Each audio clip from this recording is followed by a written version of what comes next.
And in the latest developments, the US is sending another escorted aircraft carrier to the Persian Gulf, saying it is a routine mission. Well, to talk more on this, I'm joined now by Karen Kwiatkowski, retired US Air Force Lieutenant Colonel who worked in the Pentagon and the National Security Agency.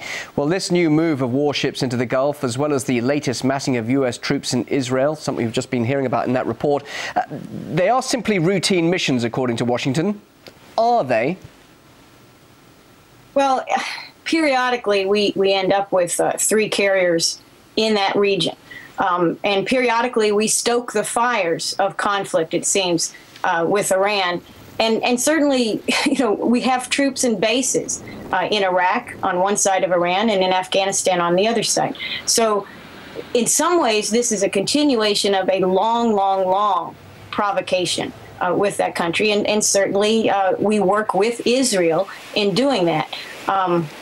In some ways, this is pretty much the same as we've seen before, and we all hope and pray that it doesn't lead to that spark. A spark being perhaps maybe that assassination very recently of that top Iranian nuclear researcher killed in that street bombing. Tehran, is it right to accuse the US and Israel over that?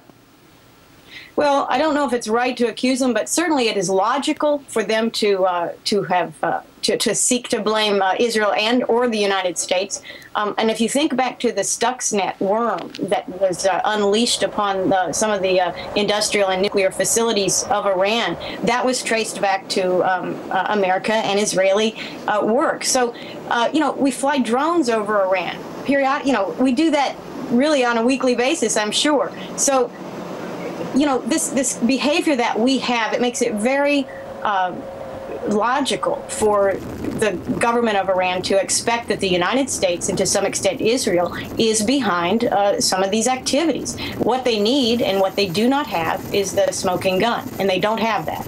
Karen, from your past military experience, you talk about the stoking the fires of conflict, and perhaps a spark could ignite some sort of conflict. If there was to be a military operation by the US or Israel, what would be the primary targets, and what sort of form would that military operation take? Well, certainly the United States is in no position, and I would think has no serious plans of putting any ground troops into Iran. That would be a loss, an instant loss for the United States to do that, because it's just an impossible way to go about doing things. Why? Because of what it learned from Iraq and Afghanistan?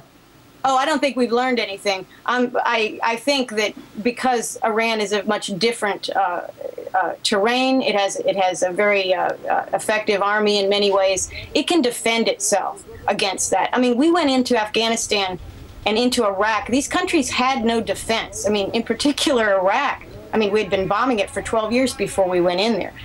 They had no serious defense. That was a fourth world rank. It was nothing. Same with Afghanistan. These were sitting ducks. Iran is not a sitting duck, and our generals and our admirals know this. So the presence of aircraft carriers, the presence of aircraft carriers suggests airstrikes, then, obviously. It suggests that kind of thing, but more than that, it suggests what those carriers always suggest, and that is simply sending a message. I really think that this is more of the same. We've been doing it for a long time. When oil prices drop a little bit, stoke the fires. You're sending the message. Will Iran then listen? Obviously concerned about closing off the Hormuz Strait that's now being threatened. If that action does take place, then military action has been indeed threatened by the British and the US. So what about then Iran's position? Is it going to stay quiet? Are we just going to see a lot of rhetoric and nothing else?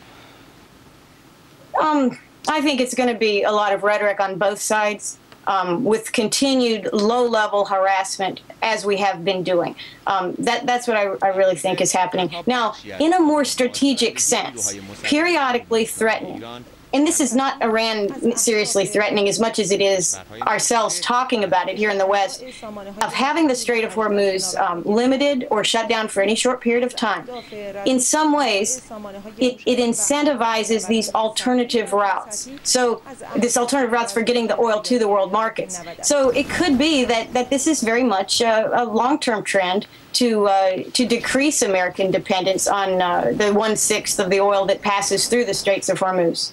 No doubt, Karen, we'll be talking about this again in the not-too-distant future. In the meantime, thank you so much for your thoughts. Karen Kwiatkowski there. Thank you. Thank you for having me.